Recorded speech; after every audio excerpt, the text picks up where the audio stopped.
and in mutual assistance among people. And as I end, I want to bring my own language in the room. When I saw the words mutual assistance among people, it made me think of the words that immediately came to mind when I was thinking about how would I explain solidarity to my mother, who is a domestic worker, and my father, who is a farm worker, in a language that they understand and in a way that lands. And my language is isiXhosa, and the words that came to mind are ukubambana, ukubambisana, ukuthwalelana, nokuthwalana. Now my language is very expansive and I love it. And so loosely translated, ukubambana means to hold each other. Ukubambisana means to hold each other up or help each other hold something. Ukuthwalelana means to carry something for someone when they can't. And ukuthwalana means to carry another individual. So in my language, it was very clear that solidarity actually is an act of committing to the other, of committing to being with the other.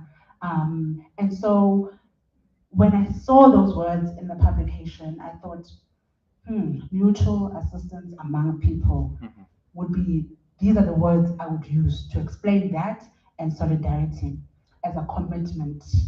And so with those few comrades, sithi namkelekile, siyabulela ngobukho benu, kusekhaya nalapha. Welcome comrades, thank you, this is home.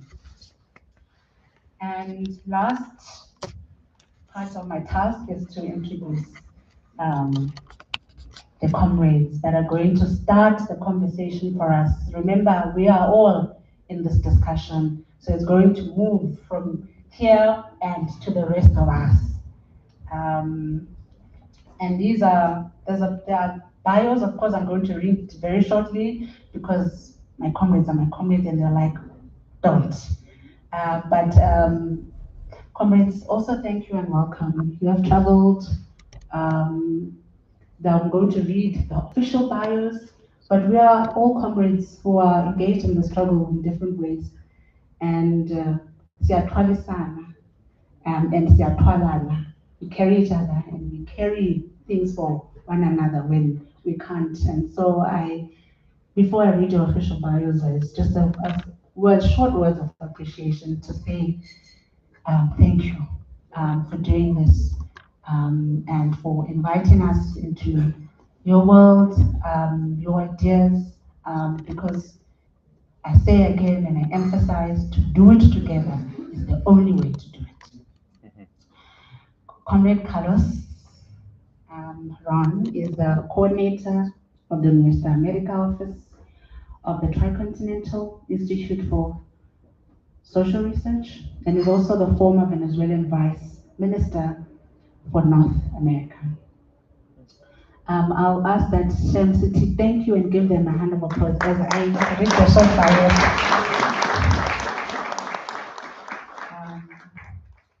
Comrade Manolo de los Santos is the Executive Director of the People's Forum and the editor of the Tricontinental Havana 1966 speeches and documents of the first Solidarity Conference of the peoples of Africa, Asia, and Latin America. Comrade Ting Chuck is the Asia Coordinator of the Tricontinental Institute for Social Research and the co-editor of the Wenhua Zhongheng, a journal of contemporary Chinese thought. And the one next to me wears two hats. Must remember, we are the facilitator and we're also part of the discussion. Don't forget the facilitation part. Comrade Vijay Prashad is the Executive Director of the Tricontinental Institute for Social Research. So comrades, I'll hand over to you now, the facilitator. Yes, got it. Thank you all very much for coming. It's really great to see you here. This is really your home and our home. I feel like the Forge is one of those places where discussions must happen to revitalize what we need in the world. The Israelis and the United States are in a project to destroy Iran. The United States is in a project to take over the Cuban Revolution. We just can't permit them to do these things. And then they're coming for Africa. They've already been here before. They've had this continent before. This is a place for ideas to fight against imperialism. That's what we're here for, and that's what we're going to do this evening. This event is also an event of Inkani Books, which has published the volume Tricontinental. We also have Comrade Soli's foreword to the Goan Mbeki book. You can see it back there, republication of The Peasants' Revolt, a remarkable book of South African Marxist scholarship. We also have Isa Shivji's 50th anniversary volume, Class Struggles in Tanzania. And then, of course, Mandla Hedebe is sitting right there, our best-selling author, his very, very important study of South Africa 30 years after the end of formal apartheid. Lots of good books. Please go and have a look and get them. Before we get going with our conversation, I know this is going on and on and on, but I come from the Asian civilization where we can't start a conversation about a book until we break a coconut or we do something spiritual and important. So for that, I would like to invite Ambassador Fakri to come and join us. I would like to invite our dear legend Ronnie to come here for a minute and Comrade Soli to come here for a minute to help us launch this book. So if the three of you please join us. What we'd like to do is we'd like to give you a copy of the book. We'd like the two of them to stand up, please. Yes. We'd like to give you a copy of the book, and then we'd like to have a photograph with the book, and then we start talking. How's that? Okay. Perfect. But now what's all this about the coconut? Viva! Come on. Okay. Yeah, this is the coconut. Woo! Yeah. Brilliant. Okay. Thanks a lot, comrades. To be among legends. To be among legends. I'm going to start with a pretty simple question to Manolo, who edited this book. This book is interesting because it collects for the first time the documents of the Tricontinental Conference, a conference held in Havana, Cuba in 1966, just less than 7 years after the glorious Cuban Revolution of 1959. Less than 7 years afterwards, they bring this magnificent conference now 60 years ago. Now 60 years ago. The world is in such disorder.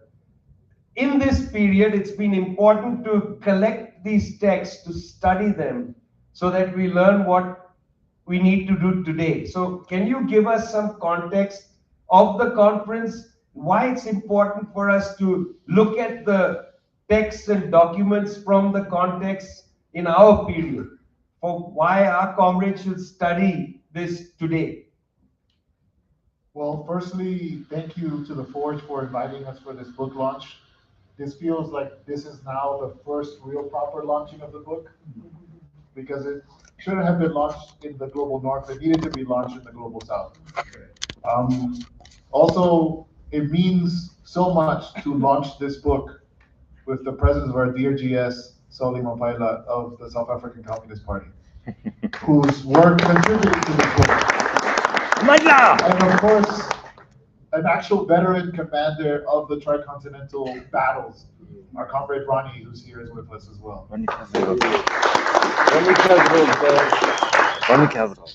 To talk about context of the book, I think, is to talk about the moment in history when the Vietnamese are fiercely fighting back against US imperialism. The struggles against Portuguese colonialism are raging on in Guinea-Bissau, in Mozambique, in Angola. It's a period in time in which the ANC and the SACP are leading the liberation struggle against apartheid.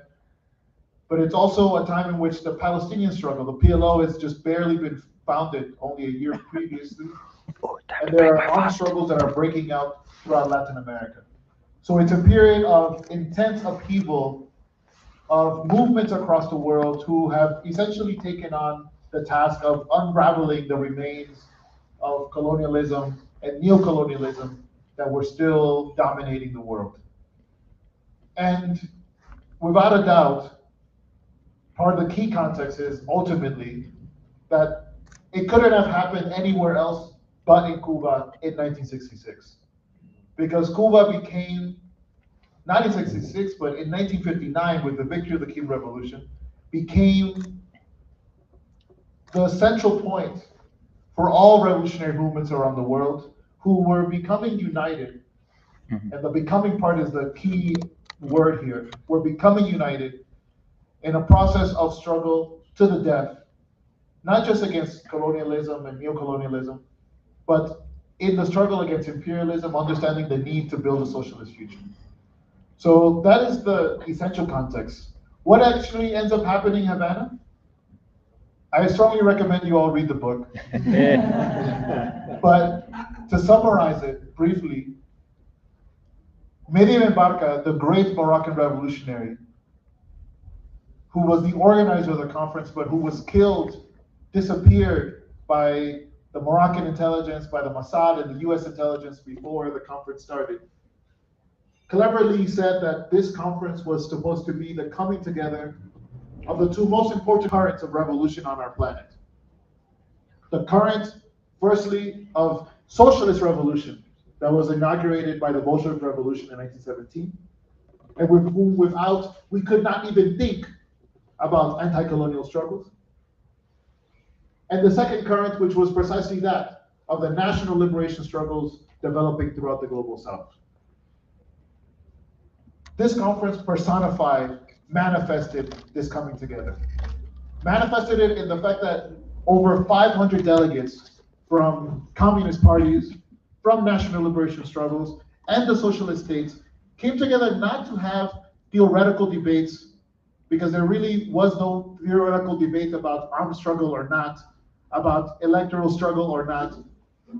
The only point of discussion was how would these diverse political forces from across the third world could come together and coordinate what they called at that moment the final offensive against colonialism and neocolonialism on the planet. They left that meeting with a strong commitment from Comandante Fidel, to whom we dedicate this book, by the way, in this 100th year of his birth anniversary. Fidel closed that meeting with probably the most staring words, which is that Cuban fighters would be willing to shed their blood alongside revolutionaries from any part of the planet. In 1966, that might not have meant much, in the sense that it was not a material fact known to the rest of the world. But only a few years later, that gets manifested concretely, clearly, here on the African continent. I had the honor of being with Ambassador Fakri, with Comrade Soli and others this morning at the Freedom Park, at the Wall of Names, which has so many distinguished names, but then you see a whole section, an expansive wall that almost knows no ends, carrying the names of Cuban combatants who fell for the freedom of this continent. That is the literal manifestation of the Tricontinental Conference, which would go on not just to send Cuban fighters across the planet, but would ultimately create the political, ideological, and organizational basis for liberation movements all over. I probably said too much, but this is a night for ranting, right? No, it's not a rant. It's important, I think, to set in place that if you have an enemy, let's call it that, if you have an enemy that's vicious and brutal, what we in our text 2 years ago, the text is called hyper-imperialism. We said that that enemy is decadent and decaying. Yeah, strong words. The enemy is decadent and decaying. Yes. We didn't mean the enemy was weak. You don't have to be weak to be decaying. You can be strong and decaying things. I mean, from your standpoint, given that you were one of the people who put together the hyper-imperialism text, maybe it's a good idea for us to clarify what that is. Because given the tricontinental heritage, that particular legacy, what are we fighting now? Well, thank you, Vijay, and thank you to the Forge, and thank you as well for inviting us back to South Africa. For me, I think it's one of the places I can call, one of my homes, where I learned a lot from the struggles here. So it's an honor to be here, and to answer Vijay's big question in a few minutes, I think maybe I'll just say a few words first about the Tricontinental. Of course, all of us are part of the Tricontinental Institute, which bears the name in homage of the Tricontinental Conference of 1966. Of course, through the process of the International People's Assembly, we've been tasked to become an institute as a voice of intellectual production accompanying social movements around the world to help study our reality, to help study the shifts in our conjuncture, and how to push those shifts along. Of course, it's not enough to study it, we have to change our reality. And so one of the things that we've been trying to do is understand this current context of imperialism, which Vijay has already pointed to, called hyper-imperialism. 2 years ago, we released a text called Hyper-Imperialism, A Dangerous Decadent New Stage. And we basically wanted to update our understanding of what we are seeing.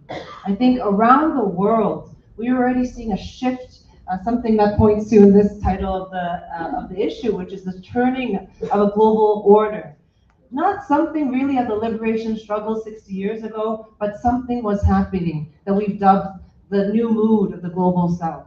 We're seeing new configurations emerge, of course, led by rising forces like China, but of course, other forces like the BRICS through the global south. We're seeing new alignments across Latin America, Africa, and Asia, but we're not quite sure how to yet name it.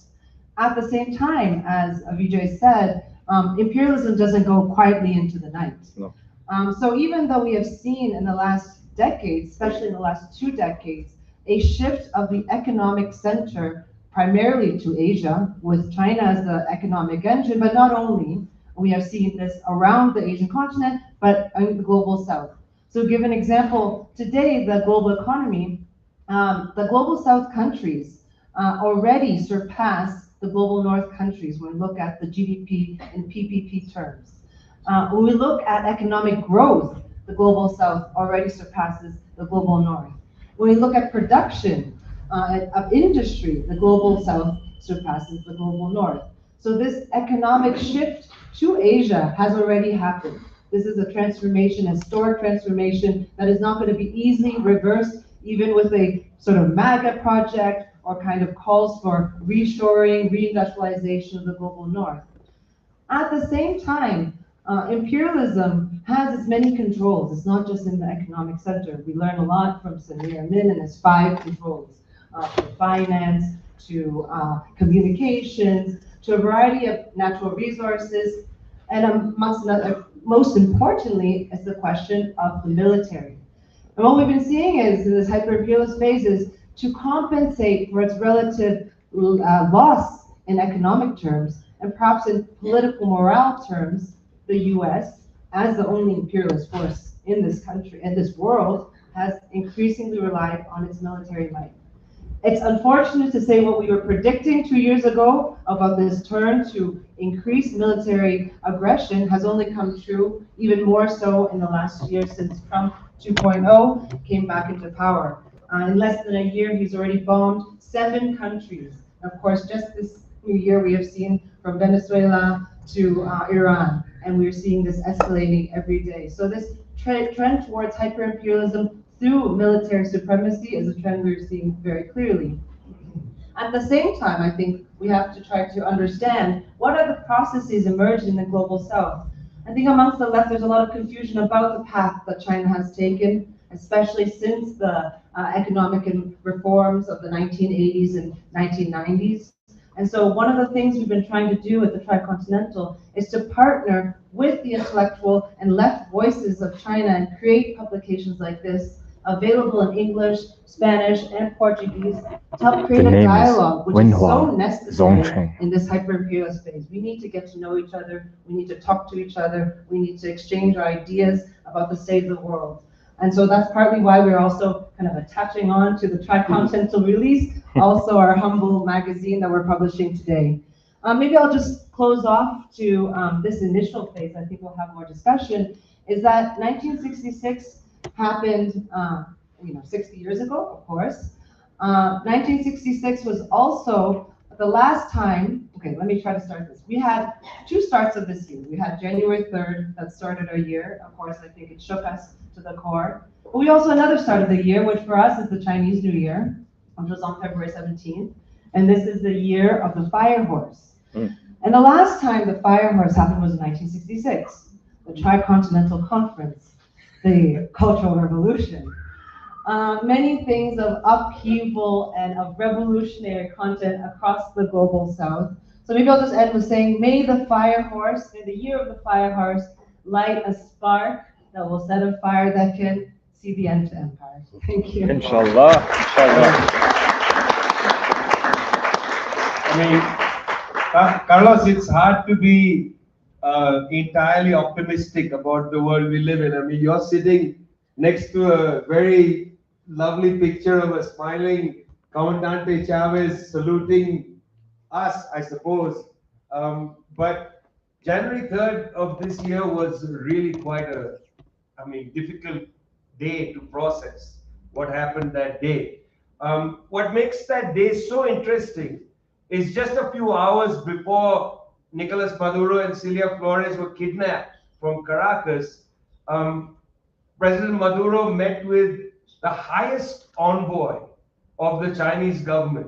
Yes. That is to say, President Xi Jinping's personal envoy on Latin America sat for several hours with Nicolas Maduro. With him was the #1 in the Ministry of Foreign Affairs, the #2 from the Ministry of Foreign Affairs. This was a really big delegation from China.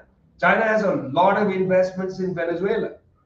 Few hours later, the United States, just disregarding this meeting, Xi Jinping's principal envoy is in Caracas when you have 150 military aircraft above. I mean, how do we characterize the world when that's the set of facts we have to deal with? Well, first of all, I'm very happy to be here in South Africa. It's a real honor to be with all of you and, of course, with my dear comrades.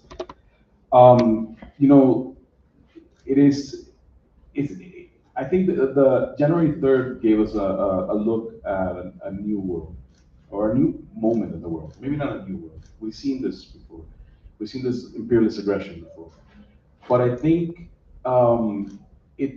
it was a moment to take away the idealism with which we see our projects, our revolutionary projects, and remember that we still have to confront this great challenge that is imperialism with our feet grounded in reality, and with our feet grounded in what the world is actually bringing to us now. I mean, with the coming of Trump 2.0, what we're seeing is the revival, at least in Latin America, the revival of the Monroe Doctrine, in a way in which is even more vicious than it ever was before. Because at this time, there's no pretense, there's no attempts at masking the viciousness, the ambition of the empire. Right now, it is open, it's rude, it's frontal, and it tells you that they no longer care about international law. That was completely forgotten. Not that they didn't violate international law before; they've done this before, but they had the pretense. They tried to say, "Oh, we're doing this for freedom. We're doing this for liberty. We're doing this for human rights." That's gone. Now it's a direct confrontation. They even forgot about that term they usually use for in international relations, the rules-based order. You know, this thing they tried to establish in where they could make their own rules as they go and make their order as they go. Now we come to the realization that the world we live in, this hyper-imperialism that we're facing, it's trying to redefine a world order based on force. You know, Trump repeats often, peace through strength. It's not peace. It's aggression. It's imposition through force, through violence. That's what we saw. I mean, Venezuela. The shock that we felt. I was there that night. My home is 5 kilometers away from where the bomb started to fall. This is a sound that nobody knows, because in 200 years of the history of Venezuela as a republic, we hadn't had a conflict with another nation after independence. And here come 150 aircraft and just bomb, not just to take President Maduro and Silvia Flores like it did, but also, it was 463 homes that were attacked, civilian homes. We had the loss of our people fought back, tried to defend President Maduro, but we're trying to fight against a country that in 250 years of its history, it has been at war for 232. A country that every year now spends $1 billion in military spending. A trillion is correct. Okay, I got the translation back. 1.2. Yeah, 1.5. Who knows? So I'm just trying to tell you, the magnitude of this. And we had, courageous Venezuelan soldiers trying to defend the president. We had our brothers from Cuba, in their internationalist conviction there, that gave up sacrificed their lives to defend the Bolivarian revolution. But this is an overwhelming, angry force. They hit civilians as well. There's dead civilians. So they violated by that international law as well. They attack civilian population. So we're at a place now where all pretense of international law, of international order is gone. This is what we have to face. But we have, and this is why I think this book is important, because we have cues in our history of how to resist. Because in the same way, this wasn't the first time the empire has an aggression against the South. This is the first time the South tried to come together and find a way to move forward. In the speech that Comandante Fidel gives in that conference, he talks about the need for us to have a common and simultaneous struggle in Latin America. But that's for all of us now, throughout the world. This is the moment where we have to be in common and simultaneous struggle against empire. This is the moment we have to remember that this is precisely when we have to stick together. And they're trying to make us afraid, because the bombing that we just saw in Iran just a few nights ago, it's trying to tell the world, if you mess with the United States, if you mess with empire, this is what's going to happen to you. And they threaten us. And the way they're speaking is so gross. They're saying the statements now from what was supposed to be a diplomatic office. They're saying, we will kill you if you don't agree with what the United States wants. So we're facing this. We have to stick together. We have to remember that the only way we can transform this world, the only way we can really fight back, is keeping together. Let's not be afraid. We have to fight back. We're all going to have our different fighting conditions. It's going to be difficult because it's not easy. We have to be realistic. I'm not talking about idealism. I'm not talking about a struggle that is not well thought out. No, this is a moment where we actually have to think, but come together, because we can't let them decide what the future of humanity is, because they don't care about humanity. Amanda. It's interesting because when Amilcar Cabral's speech was printed in Monthly Review, the title given was The Weapon of Theory. We have to think. Manolo, I want you really to reflect on two things that have been swirling around my head for this period. One is this belief of the benevolence of the West. there's a persistent belief that the West, okay, it has this ugly history, but the Europeans still believe in human rights. So there's this idea of the benevolence of the West, that there's some congressional Democrats in the United States who are going to help stop Trump, or for God's sake, the Canadians. Mark Carney goes to Davos, says there's a rupture. Then the moment the United States bombs Iran, his statement was identical to Marco Rubio, who's the mediocrity that you're thinking of. Yeah, such a mediocre person. Absolutely. He's definitely not Cuban. He was born in the United States, in Miami. Nothing Cuban about Marco Rubio. He's such a mediocre character. Even when he's standing next to Trump and Hegseth, he looks like the person they bully. When they're in the cabinet meetings, they make jokes about Marco, little Marco, and so on. And you sweat He it. just looks so pathetic, but yet he can call up and. So one thing there, Manolo, is this idea of benevolence, that the West is benevolent, despite what the Israelis and Americans did in Gaza. I mean, they do this in Gaza for 2.5 years, yeah, and yet people feel somehow Mark Carney, is going to help the day, or some Democrat, or that pathetic Keir Starmer, or Emmanuel Macron, or the West is benevolent. This is a problem they had to face in '66 as well. Yeah. So help us a little bit with this idea that the West is benevolent at the same time that it is viciously cruel in its behavior. Well, I think the veil of benevolence is being lifted before our own eyes.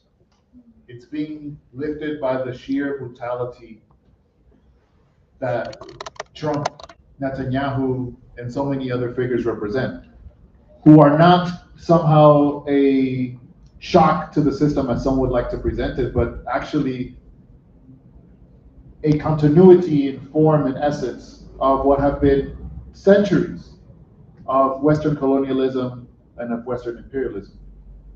I think one of the elements at the Tricontinental Conference in 1966, to us it kind of seems like common sense now, but it was not as common sense in that moment, was how interconnected the struggles of these different movements and organizations were. I think it took coming to Havana in 1966 for many leaders coming from Niger, coming from South Africa, coming from Palestine, coming from Yemen, coming from every corner of our oppressed and colonized planet, to actually identify that the enemy wasn't some abstract past that they could talk about or read about in books, but was an active military, political, financial, and commercial machine led by the United States. Yes. That lifted the veil at that moment. Actually being able to see and talk to each other about what they were going through. And to come out of that meeting with a strong conviction that it wouldn't be possible for the people of Guinea-Bissau and Cape Verde to fight on their own, or the people of South Africa to fight on their own, that it would actively take a massive struggle across the three continents, and in fact, including inside the United States and inside Europe. Yes. Now, in our own time, in this moment in which this brutal onslaught has been unleashed against the people of Venezuela, against the people of Cuba, most viciously against the people of Iran, who can believe this myth of international order, of rules-based order? It never existed. It was always a myth. It was a myth that they created to try to get the rest of us to buy into their program. But when we look at what actually happened only a few weeks ago at the Munich Security Conference, you had, of course, the reprehensible words of Marco Rubio, who said it out loud in a way that many others had refused for a long time. But you also had a Mark Carney and, I would say, an Alexandria Ocasio-Cortez, who equally essentially called for the defense of the supremacy of the United States and its allies in the world order. One with rougher words, some with kinder words. But they ultimately call for the defense of Western civilization, of the so-called universal values, which are the Western values. And I think it's kind of upon us at this point, in a world that has dramatically changed in the last 3 days, to not just break the veil of benevolence, but to actively go on the offense. At this point, it's not just whether we agree with Iran or not. There are some who may or may not. There are some who may or may not agree with Venezuela. There may be some who don't agree or agree with Cuba. But at this point, it is the ultimate battle for the survival of humanity against empire. Yes. We are facing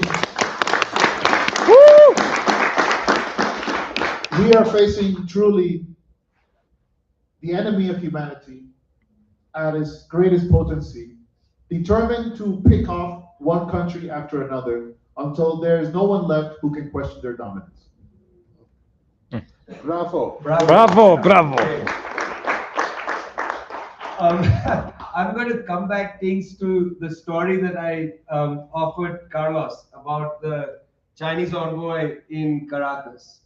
Because, I mean, one of the things that goes through our minds when we see the decadence of the attack on the Palestinians is, why can't we do anything to stop that? Why can't we save the Cuban Revolution? Why can't we do something to defend Venezuela or stop the bombing of the Iranians? And then the thought crosses our mind, where's the Chinese armada? Exactly. Where's the Chinese gunships? Yeah? The hypersonic. Where are the Chinese gunships?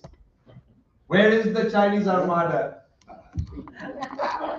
It's a question everybody's thinking of. Teacher, you can add the Russians to that equation. Okay, let's put it down even harder. Where's the Russian armada? She has no answer for that one. Thank you, BJ, for that question. I'm not representing the Chinese state. Everybody thinks so. Communist Party of China. I mean, I think, of course, this is a question that many people have. Can we not, with all the strength that we have seen and the rise of the global south, the rise of China as an economic power, why is it that China is not taking this next step to defend, including its close allies such as Venezuela and other countries? Of course, we can say this is rooted back to the historical tradition of China and the People's Republic of China, emerging out of 2 decades of brutal war, a century, what we call the century of humiliation. We have 24 million Chinese people who sacrificed their lives defending China against Japanese fascism. Just last year was the 80th anniversary of the victory of the World Anti-Fascist War. Often forgotten is not only the Soviet sacrifices of 27 million people, but also the 24 million Chinese people who died. We released a study about this last year, including others from the colonies across Africa, Asia. And so I think this experience informs how China has approached its foreign policy since day one, got solidified in 1954 before the Bandung Conference, even with India and China, 1955, peaceful coexistence, 5 principles. These are things that still hold true. China has not engaged in a military war in almost 50 years. That being said, of course, I said, can we not do more? I think any kinds of rash or kinds of, one thing we can say, one of the things people also talk about is, well, China has become a strong military power. Look at its spending, look at its, we saw on September 3rd, the parades in China showing its military prowess. But of course, all of that has been oriented towards the defensive mechanisms, defensive capabilities. We have seen over the last years, this is a bipartisan thing between the Democrats and the Republicans, of this escalation around the question of Taiwan. We have to understand that for China, securing the project of reunification is still a very important, unfinished national liberation process.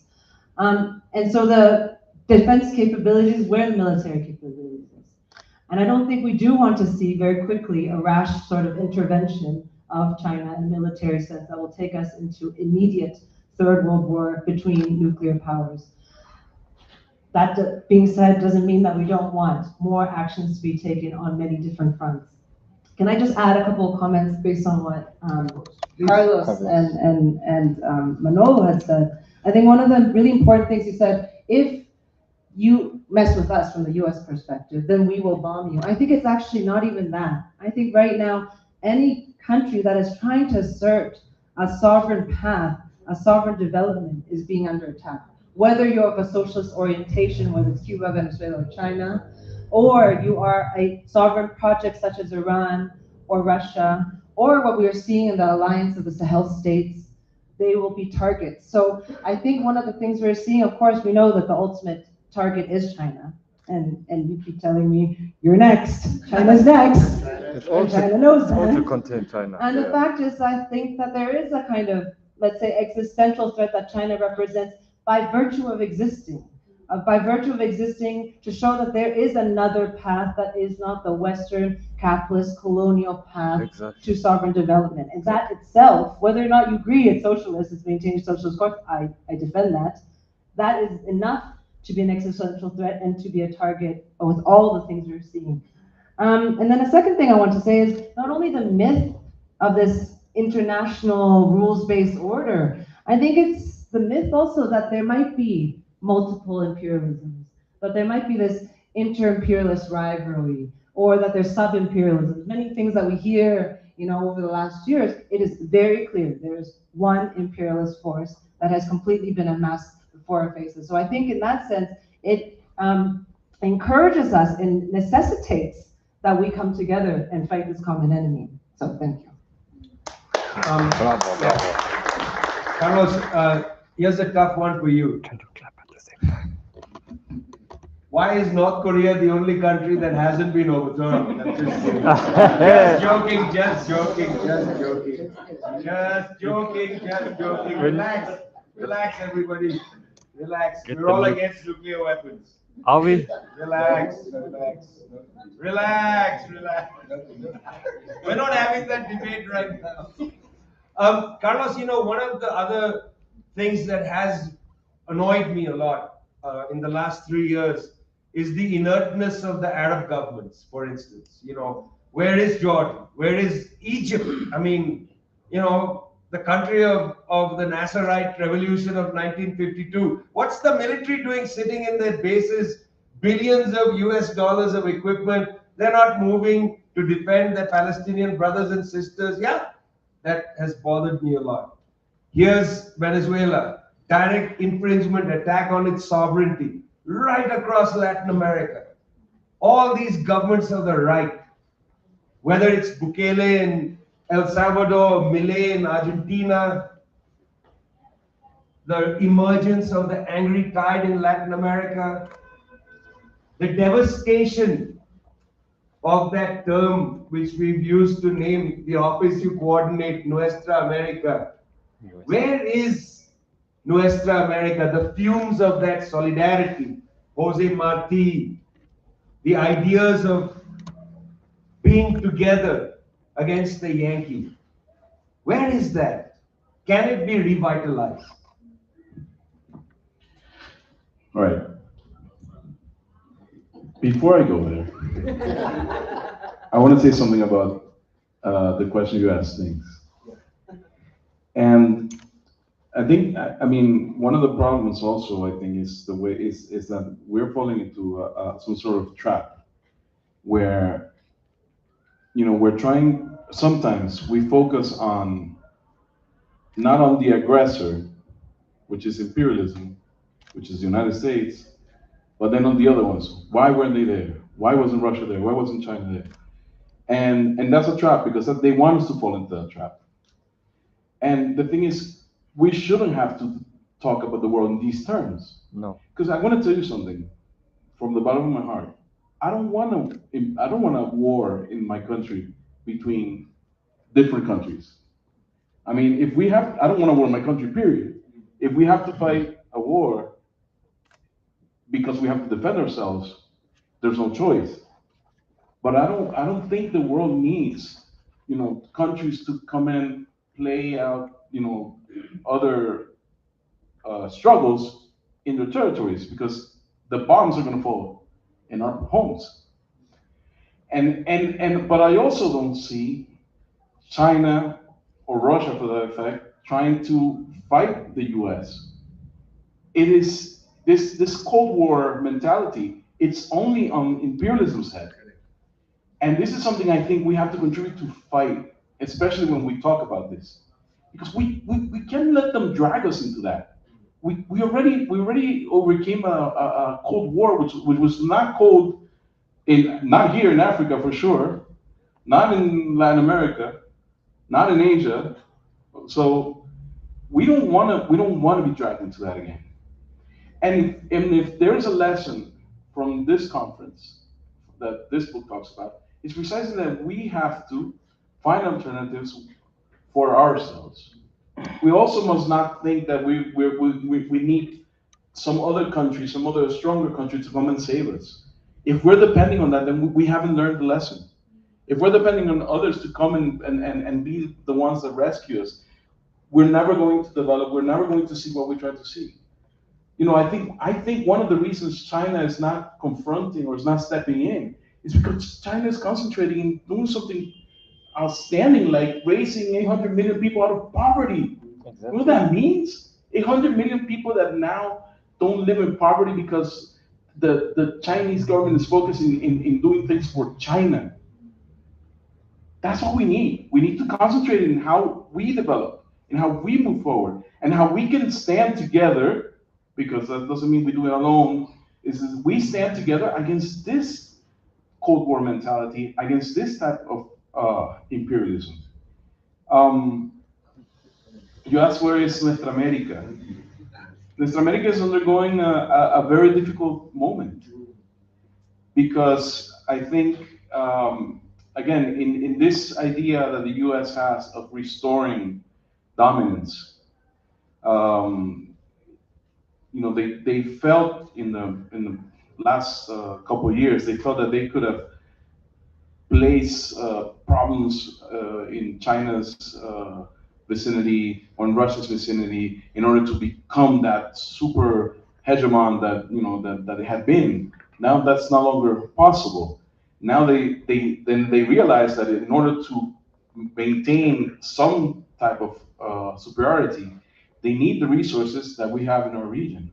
So they're co-opting the elites. The angry tide is that group of elites that has been conservative throughout ages, not just now. This is not a new group. This is people that have already been here, and that they desire to restore also their dominance. These are elites that are not tied to the idea of a national project. These are the elites that were whose wealth and whose force growth was always tied to imperialism, and they have an upper hand now. They have an upper hand because we have suffered years of neoliberal destruction of our countries, of our economies. We have people that are struggling to make ends meet, and it's a difficult challenge for the region in many of the countries. But one of the lessons that I think we learned in Venezuela is that when you try to do a transformation process, you have to believe in that transformation, and it has to be deep. Because on the 3rd of January, the people that went out on the streets were people whose lives were really transformed, were people who learned to organize themselves and move forward and create a different future. All those other projects, progressives, semi-left, all those other projects that didn't trust the people enough to do the real transformation, some of them even disappeared. Some of them are now irrelevant in the region. When you do a real transformation, when you really transform lives of people, you stand strong despite whatever happens. That's why they can't do anything against Cuba. They can threaten. All the attacks, all the attempts at humiliating Cuba, and every day we see more and more resistance, more and more pride in the Cuban people. It's inspiring to see how no matter how cruel the attacks against Cuba are, the Cuban people are there to show us that when you have conviction, when you do the real transformations, you will succeed no matter how much the power tries to choke you and pull you out. Beautiful, beautiful. Beautiful. You see, this is what Fidel called the battle of ideas. Really top-notch people. We're going to come to questions now, but before we do questions, as you're thinking of your questions, I'm going to invite Comrade Omar to come up here, play us a little music on, what is that, a cuatro? It's a cuatro, the instrument of Venezuela. Comrade Omar, it's your room.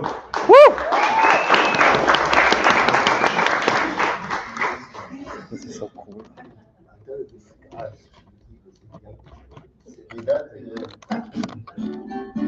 This song is by Ali Primera. Ali Primera is our most popular songwriter, our most popular, no, our most revolutionary musician from Venezuela.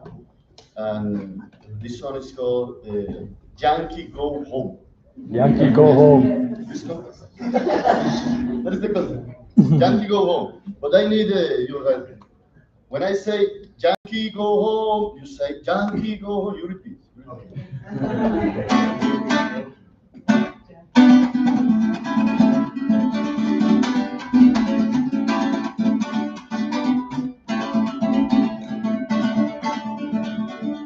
Yankee debe que te levantes, América Latina, no sé por qué no lo hace.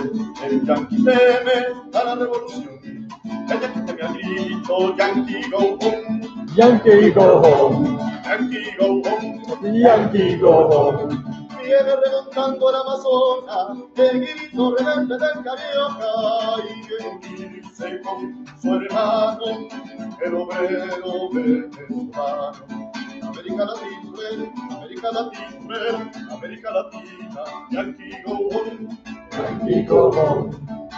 levanta en tus manos la bandera de la revolución, América Latina obrera, y grita con fuerza, Yankee go home, Yankee go home, Yankee go home.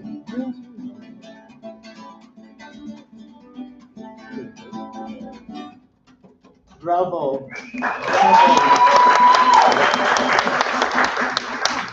Yankee go home, Yankee. Go home. Bingo go home. Bingo. Go home. Latin American workers tell you, Yankee, go home. Yankee, go home.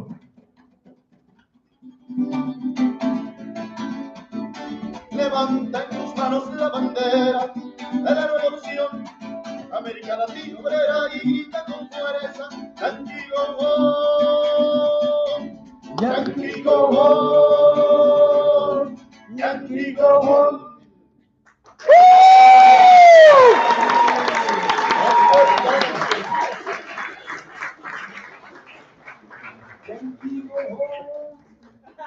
Okay, who's gonna do the mic?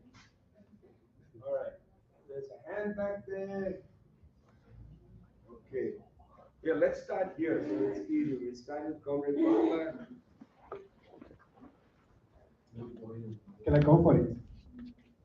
Go for it. Yeah, thank you very much, comrades, and I really appreciate the opportunity of seeing you firstly back here home, South Africa, but also the important interventions and the sharing of ideas. I must say I'm really inspired, but I want to pose this question, and it's a question that has been bugging, because I think that there is really a lot to learn from the solidarity of the Bandung generation. And I think that Yvonne's characterization of solidarity using our native language, I think was the best. Because it reminded me of the concept in my language, isiZulu,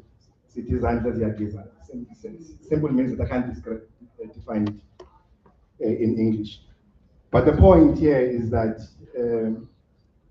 that generation gave us the the Cuban fighters who came to our region to die for our freedom.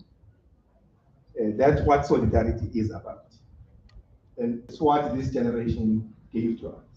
Now, in the context of that, I've been backed by this question. Because we have, for the past few years, observed the genocide in Gaza. We have observed the kidnapping of President Maduro. In a very short space of time, we are now seeing the devastation of the Iranian people.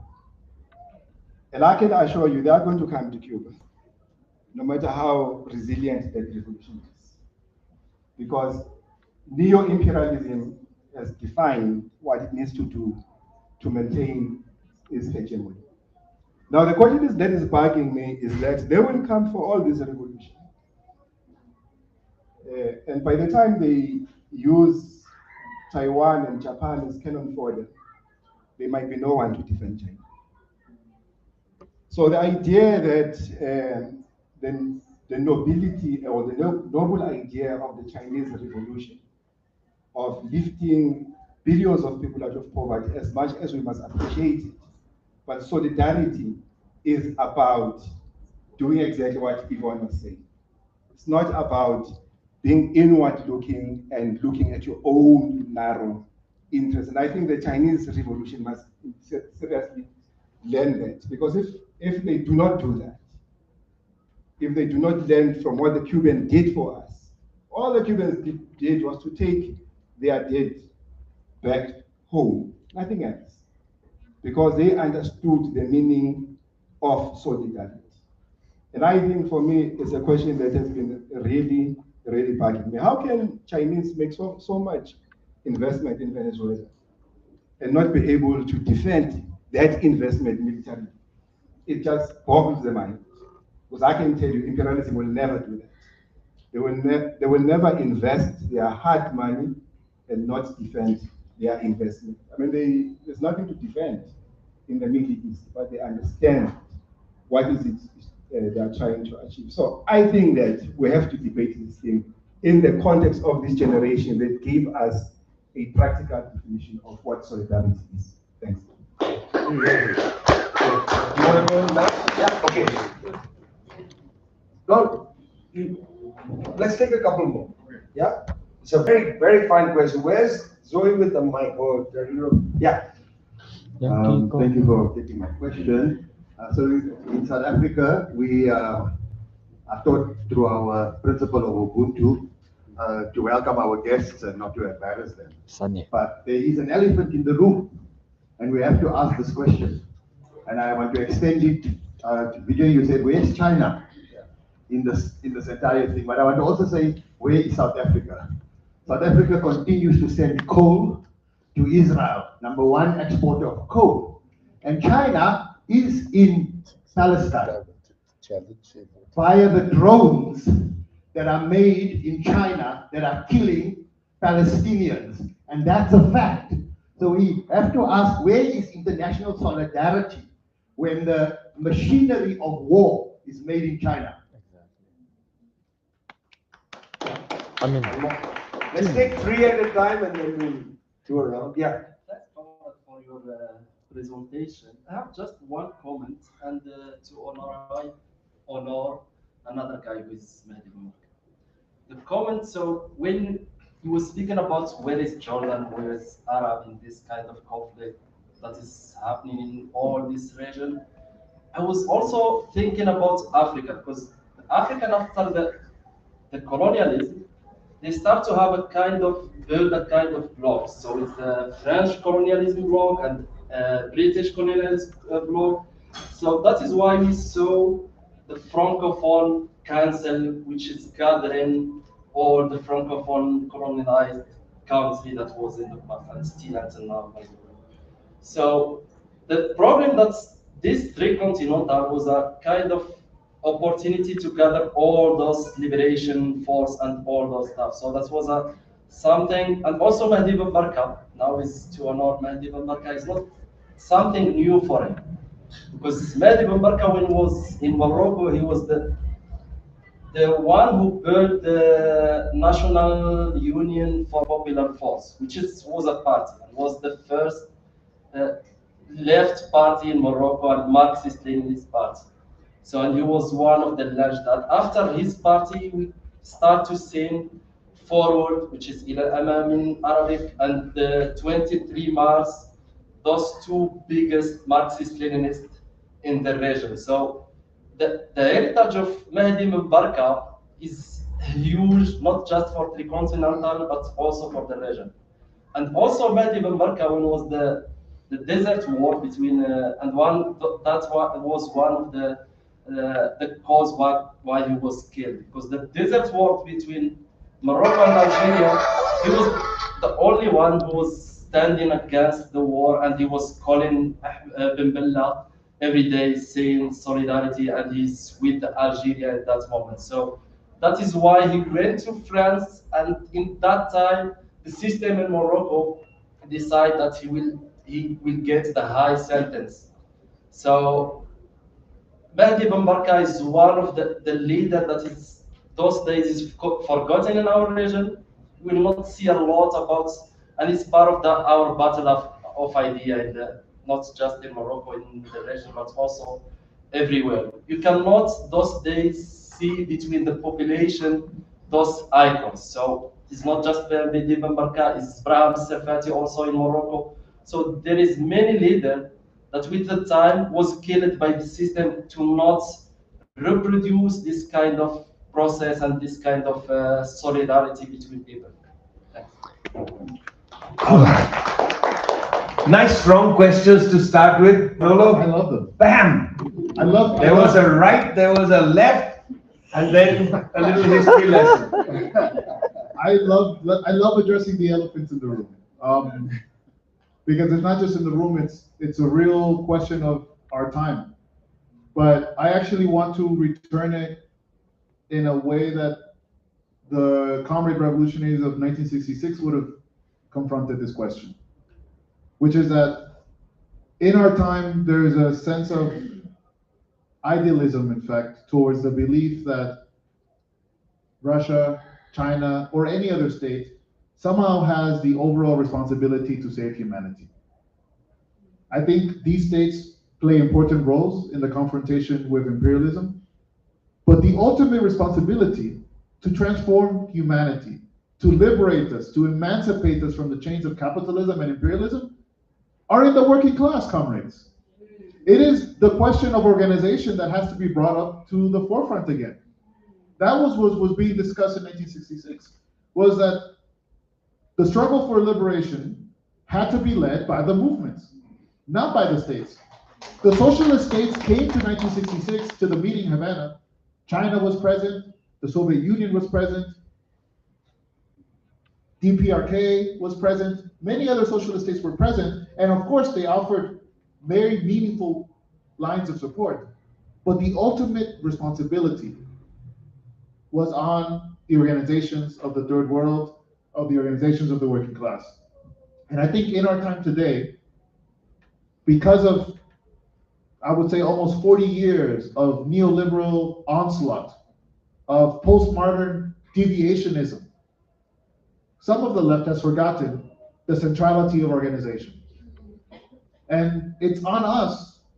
That is why we're building this process called the International People's Assembly, that is gathering hundreds of people's organizations, of trade unions, of political parties of the left, to basically engage in that fight. It's on us. And the question of independent organizations of the working class is going to be the fundamental element on whether we survive this brutal onslaught of US imperialism in this era, or we are defeated.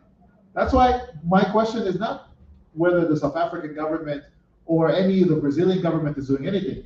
I'm always asking, what is the SACP doing? And when I see them in the front lines of struggle, along with many other comrade organizations in South Africa, I feel we have a chance to fight and win. When I see the struggle that the landless workers movement in Brazil is leading, not just for land reform, but for socialism, I know we have a chance to fight. And when I see what the comrades of the different collectives are doing in the alliance of the Sahel states, in Niger, Burkina Faso, and Mali, organizing from the grassroots, I know we can win. The fact that I know, the reason we know that Cuba will not just survive this moment, this fuel blockade, but will actually win and overcome the Americans, is not just because we have faith in the Cuban people as an ideal. We know they are going to win because they have a Communist Party of Cuba, which is an organization rooted in the working class, rooted in the people themselves and capable of doing miracles when confronted with adverse situations. So I really encourage everyone here, not just to be radical thinkers, not just to be great intellectuals, not just to be people who feel the weight of this moment, but to actively become organizers of the revolutionary changes that we want to see in this world. To not put aside the question of organization and leave it for another day, because that day might not come if we don't organize now. Before I get to the rest of you, I want to just add one more thing. You know, years ago, I was reading Marx's thesis on Feuerbach. And the one that's always struck me is the 11th thesis, you know, where apparently Marx said philosophers have only interpreted the world. The point is, however, to change it. Yes. And I've always felt Marx got his formulation completely wrong. That's a wrong formulation. The philosophers have hitherto interpreted the world, you know, the point, however, is to change it. No, Lenin had the better formulation about 60 years later in what is to be done. The point is, you have to know the world, and you know the world by trying to change the world. Yes. Those who try to change the world know the world better than those who just look at the world from outside a window. And what Lenin adds to that when he says, without a revolutionary theory, there can be no revolutionary movement, is of course the concept of organization, because he's saying that line in the context of a debate about organization. Without a revolutionary theory rooted in an organization, there can be no revolutionary practice. So you put those two things together, you got to move. If you're not on the move, the world looks like a lonely place. And man, it looks lonely sometimes. Not in this room. Not in this room. Definitely not in this room. Yeah. Sorry. Interlude. Forgot my place as the mere facilitator. Yeah. We welcome you, Vijay, to be part. Oh, thank you, comrades, for these questions. I mean, I think we're exactly here to debate these questions, so I hope there are more of these discussions coming up. I think one of the things I wanted to add to what Comrade Manolo said is that an assessment of our current conjuncture compared to, say, 1966, in terms of what are the forms of solidarity that are adequate to the moment. I mean, in 1966, we were seeing the wave of liberation struggles that were brought together as a Tricontinental Conference, where our peoples were just gaining independence, fighting for liberation, many places through the armed struggle. And those were the main forms of solidarity that we were seeing. I think if we look fast forward to 2026, 60 years later, this is not the reality we are seeing. We're not seeing a rise of revolutionary forces. There is not an ascent of the left actually anywhere that we see. We do see emergence of revolutions that have a patriotic character that we should support, like the Alliance of the Sahel states that we're seeing. But we are not in that phase of history, and I think that we have to recognize that. So we have to also think about what are the forms of solidarity. I think we can all agree that, yes, we want China to do more, and also on the vote. But is it the case that we want China to be able to militarily intervene in all its foreign investments? I mean, that would mean it would need to create bases, basically encircling the whole world. And that's not the China we want to see. I mean, the US right now has 902 foreign military bases, many of them surrounding China. China has one in Djibouti. We can have criticism about that, but I don't think we want a China that projects its military powers in the same way that, Carlos, you were saying, to become a territory where other kinds of battles are waged. And so I think there's also other ways. How does solidarity come through? We can say it's limited, it's not enough, but of course, through other means of offering infrastructure, investments in loans and projects, the Belt and Road Initiative, these have been actually tangible projects that help in some ways modestly, let's say, around a development project that doesn't fall into the kind of used and abused IMF, World Bank loans, the story we already know, that has not brought any kinds of improvements in the lives of the people, nor developed our countries. And I think another note there is not really the defense of having Chinese manufactured drones in Palestine. Of course not, we want to end that. I think there's sometimes a question of why does China do this? Why does China not do that? What is this one? There's no one China. There's not a China that is doing all of this, you know? There is the People's Republic of China. There's a Communist Party of China. There are Chinese state-owned enterprises. There are Chinese private enterprises. And we sometimes, I think, and there are Chinese people at large. And I sometimes think there is a conflation of why China this or that without understanding the deep complexities of the many agents and actors. There are Chinese private companies that are going to manufacture and sell arms to whoever is willing to buy them. So I think sometimes we have to have that nuance in there and also look, okay, where has the Chinese state tried to intervene? I mean, I think on the diplomatic stage, we have seen a consistent, defense of the Palestinian statehood.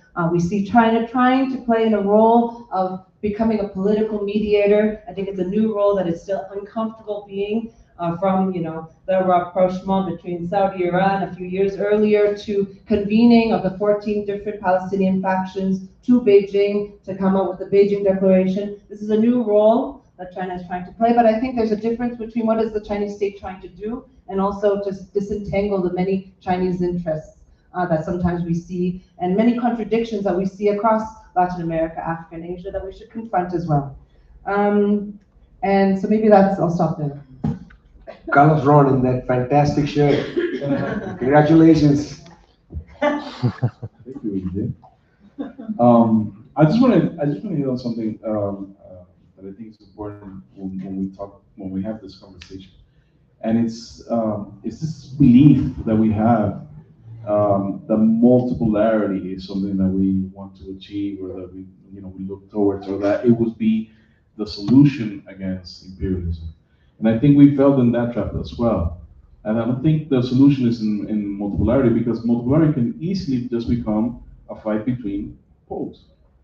And that's not necessarily what we want.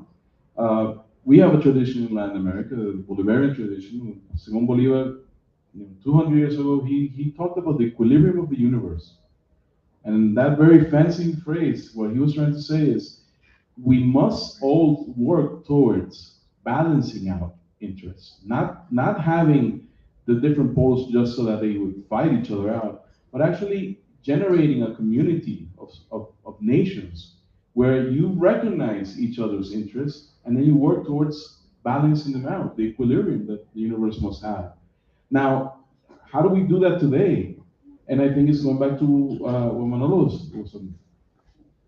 Those states, we need those states. But we need those states in the hands of the working class. So if you want to talk about solidarity, the first responsibility of the working class is to take power. You have to take state power.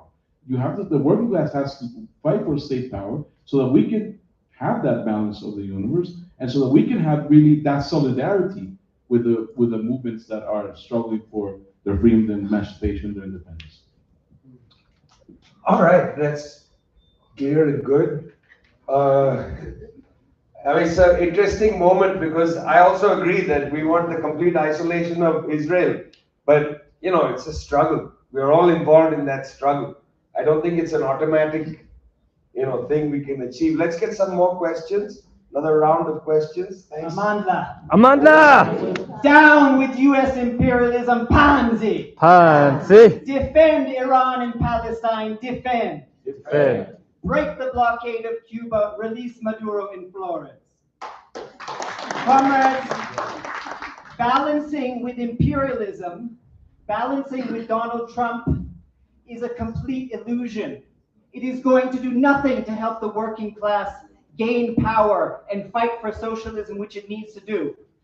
We can't put off the fight for socialism and the fight against this U.S. imperialist monstrosity until some fine day, like the comrades in the last round have explained to us. We need to do what you said about the 1966 conference, the theme of it. We need to merge the socialist class struggle with the fight for national liberation, with the fight for national sovereignty. And the problem today, the obstacle that we run into is not primarily an economic or military one. The Chinese Communist Party, for example, controls tens, if not hundreds of times as much economic and military power than all of the participants of the 1966 conference did put together. It showed that last year. By shutting off the supply of rare earths, it crippled the US military-industrial complex. That power could very easily and must be brought to bear in defense of Iran, in defense of the Palestinians. The reason it is not is political, because the state, the Communist Party of China, is led by people who are completely wedded to the liberal world order set up by the US after World War II and after the collapse of the Soviet Union. That is why all of their declarations on the world today say how much China is a responsible actor. China defends international law. It's bogus. And all it does, this is not. Comrade, this is not. Are you giving a speech or is there a question? I do have a question. Comrade, this is a speech. Creating. This is a rude speech. Come to your question, please. I think this is part of the battle of ideas. I think that I, like everybody else, am participating in the battle of ideas. I think come to your question. We have two others to take. I don't think I spoke any longer than anybody else has. I think you're. This is the longest question thus far, brother. All right, I think you're trying to Question, rattle me question. because you don't like actually push back. I just wanted to get your question. Pacifism. The question is, how are we going to build a socialist working class movement to actually fight imperialism if we don't break with the obstacles to doing that? And the obstacles to doing that are this program of peaceful coexistence preached by the CPC. It is this program of backing down, of conciliating and kowtowing to imperialism. And in South Africa, it is the program of alliance with the butchers of Marikana. They are the ones who are ensuring that the landlords are still shipping their coal to Israel after genocide. So when are we going to break with this? Comrade, I will shut you down because you asked a question and then you answered yourself.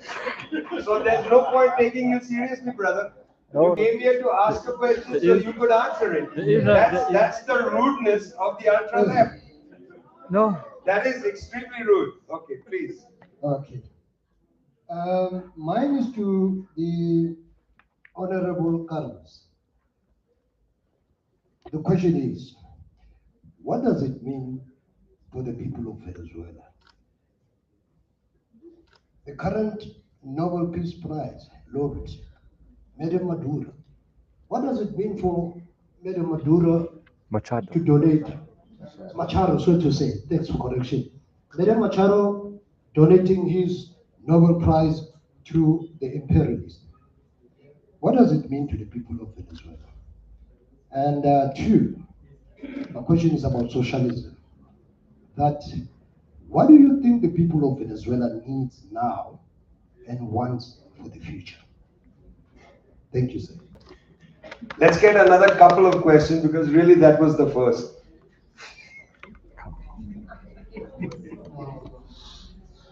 I think I'm going to be a little less fiery with this question. And I hope it's not too domestic, given this is a tri-continental discussion. But I'm glad that Comrade Ronnie and Solly is here.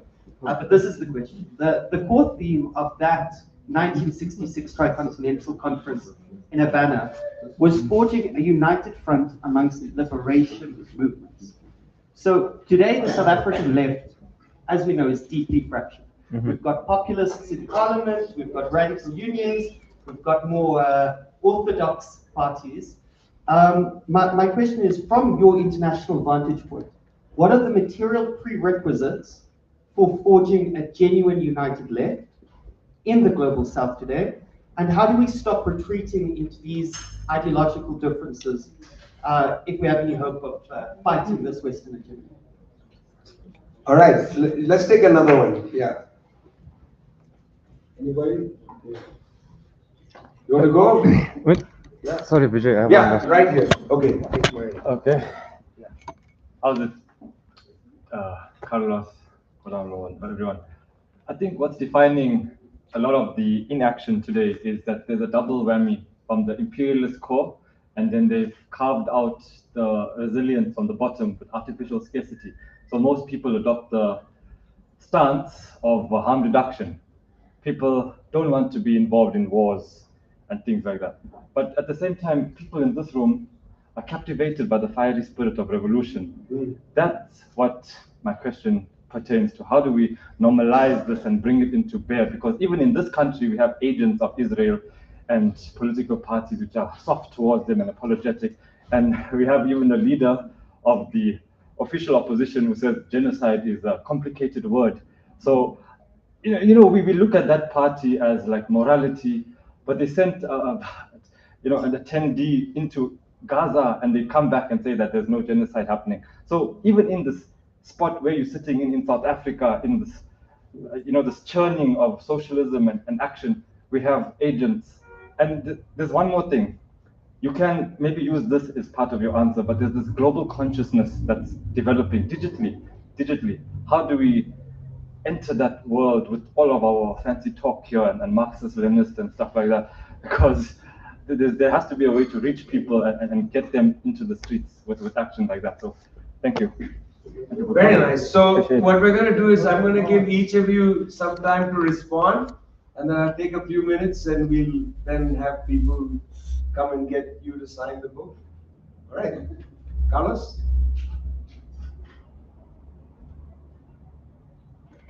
So I want to address the comrade's question. I've read, there's this book I read not so long ago.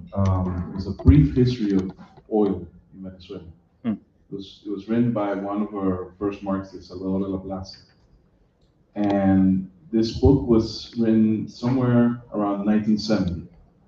But he does a whole historical background of the issue of oil, how it became the primary way in which imperialism extracted the wealth of Venezuela, and he talked about this the collaboration of a group of people in letting this happen, in not allowing Venezuela's wealth going to develop Venezuela, but rather enriching themselves. And he, in particular, he talks about a lawyer for a law firm in Venezuela, with 3 lawyers, and he's very, he was very critical of them, and he was very passionate about his criticism. And he says, talking about the first concessions that they sold to Shell in Venezuela somewhere around 1914. Just so you get an idea, but Venezuela has, it was 24 states. Venezuela has 24 states. 12 states were given into concession. Just so you know how bizarre this is. And that first concession was done by this law firm. And then he says, these people made so much money in betraying their country that even today, 1970s, even today, their families are still enjoying the wealth of the money they stole from the country.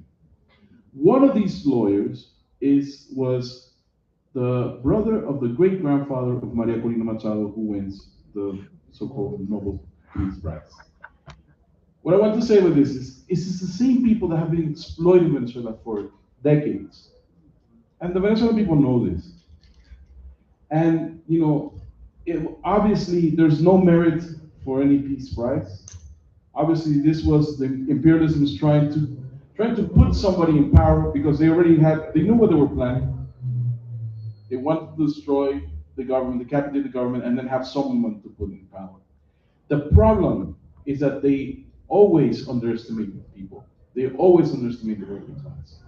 They always underestimated the fact that Venezuela was building a revolution, and that Venezuela was organizing, and that the Venezuelan people were not going to allow just this rich woman and with this tradition to just come in and sit in power and take that away from the people.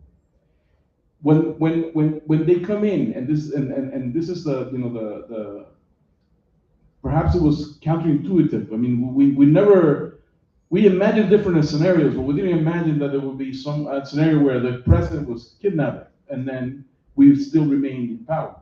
But the fact that I'm here with you today, I'm not in jail, I haven't been killed, and I'm not being persecuted, it's the fact that we had a revolution to be there and prevent that right wing to come into power.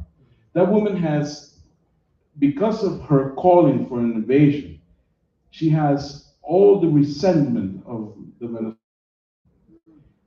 even in the opposition, because no one in the opposition, very, very, very few people in the opposition that are not directly tied to her would come out and say something and try to defend her. If you see anybody defending her, it's people that live outside of Venezuela, that have no contact with the country for several years, because there's no connection there. What do the people want?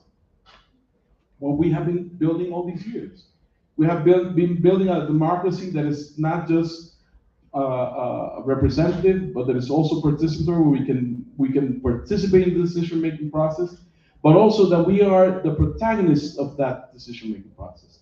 That every Venezuelan, in a way, one way or another, in the 5,336 communal territories that we have, we can place our opinion, we can work in a project, we can make decisions.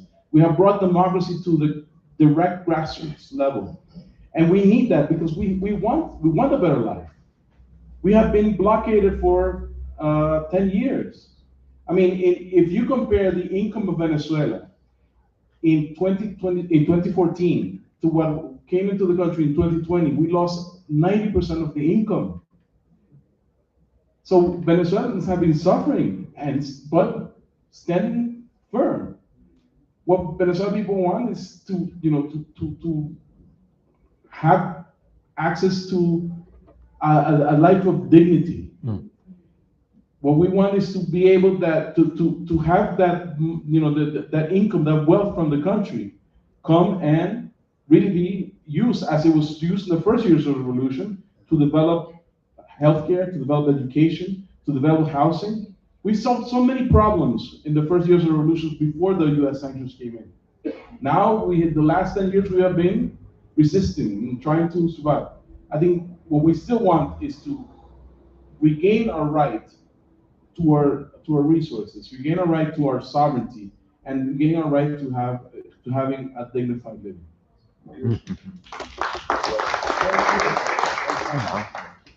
Well, thank you everyone for the really rich questions and discussions. I just want to end with some points, is that I think learning from these revolutionary experiences, be it Cuba to China and Venezuela, is that we have to understand that the construction of socialism is a much longer and complex process. When we think about the Chinese Revolution, I mean, that's 77 years ago. That's I think some people in this room, it's probably that age. It's our parents' generation, it's our grandparents' generation. The Cuban Revolution, even younger, and even younger, the Bolivarian Revolution. And I sometimes think that there is, as leftists, a lack of patience to understand how complex it is to build socialism, the zigs and zags of history, how to build it within a capitalist world of hyper-imperialist aggressions that have all the tools of hot and hybrid warfare at its disposal to undermine us at any second. And I think a second point is also that I think class struggle doesn't end the day that the revolution succeeds. And we've seen it, and one of the reasons I think in a way we are publishing this magazine, which comes out twice a year, is an invitation for anyone who's interested, who wants to seriously study what is the transformations in China, the contradictions in China, and is to understand that that class struggle takes on new forms in different stages of the country's development in the political conjuncture. And so in a way, I maybe just want to end with an invitation to continue that understanding. We are living in really complex times, and we've seen a very interesting moment, especially in the last 10 or 12 years, particularly under the presidency of Xi Jinping, of recognizing, having a very internal and an open self-criticism of some of the contradictions that emerge from having to open up to the West for all kinds of reasons, in particular to continue the socialist course under the particular conditions that China was still living in. So I just want to extend this invitation to all the comrades here to continue this dialogue, continue learning, and continue to exchange. So thank you very much. Hello?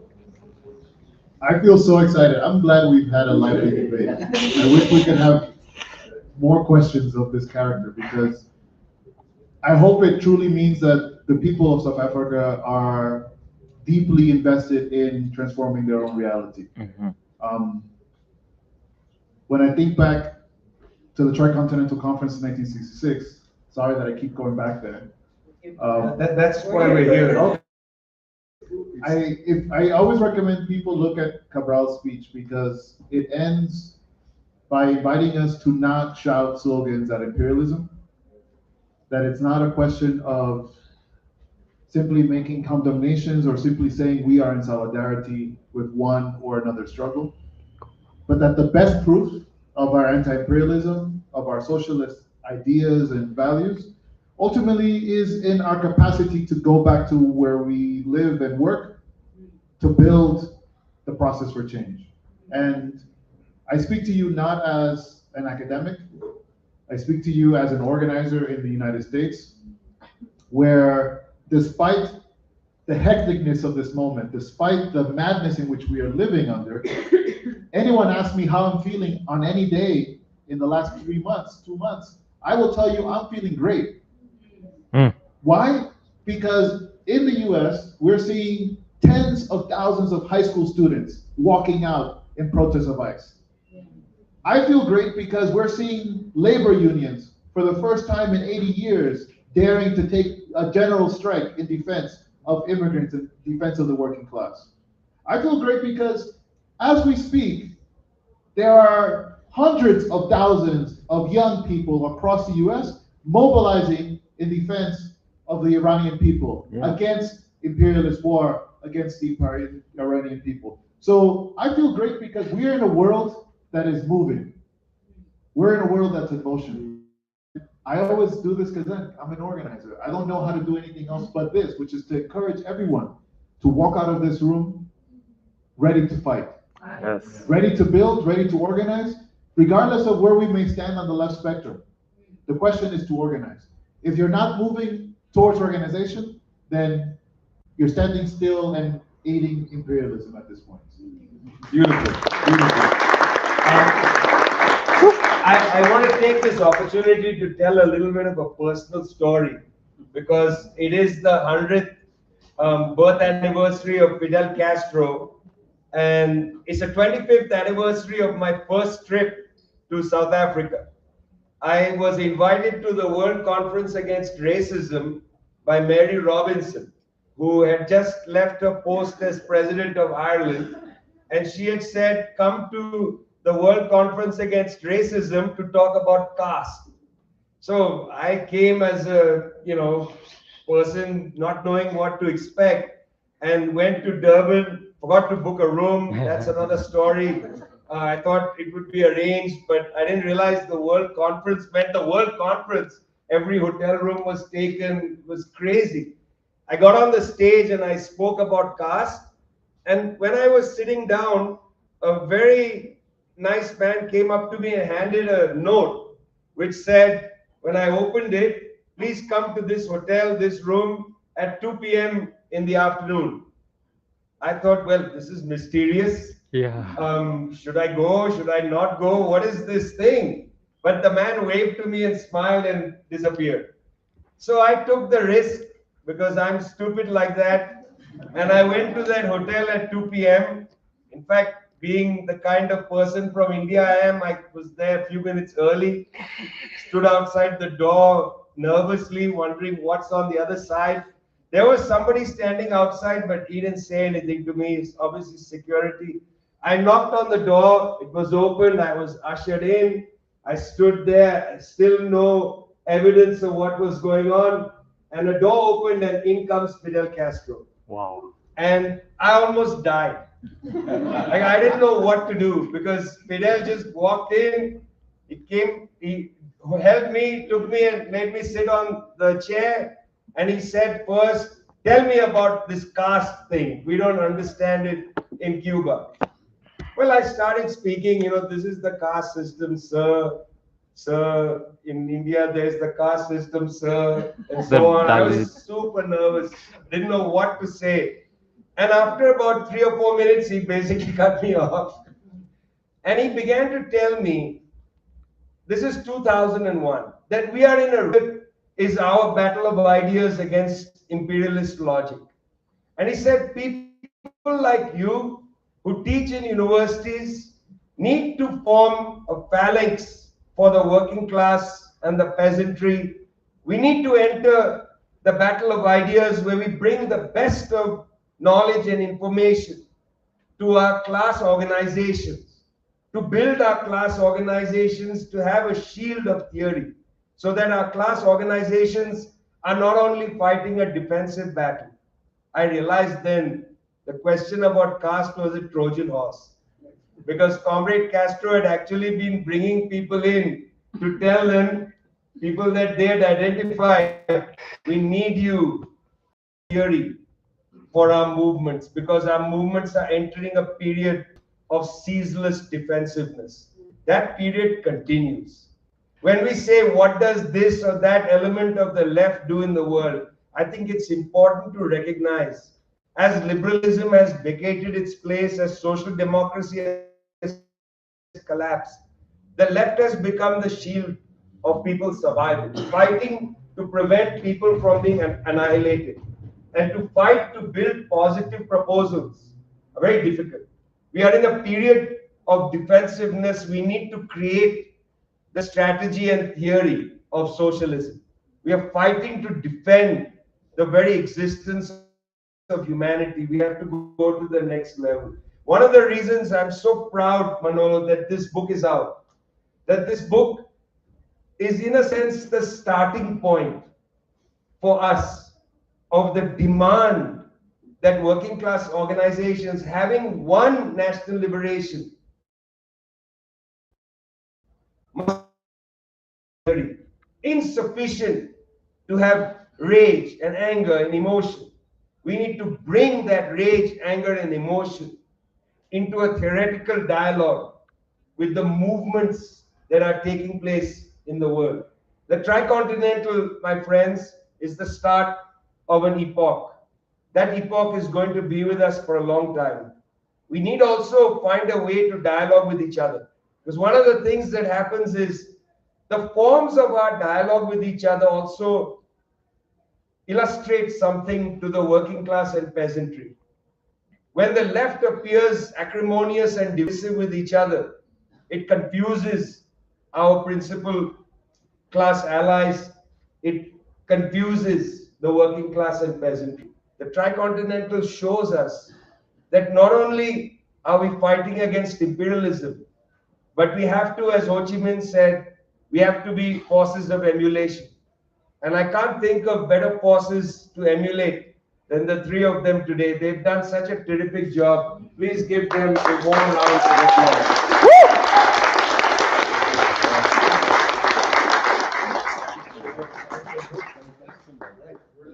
You want to do that in the park?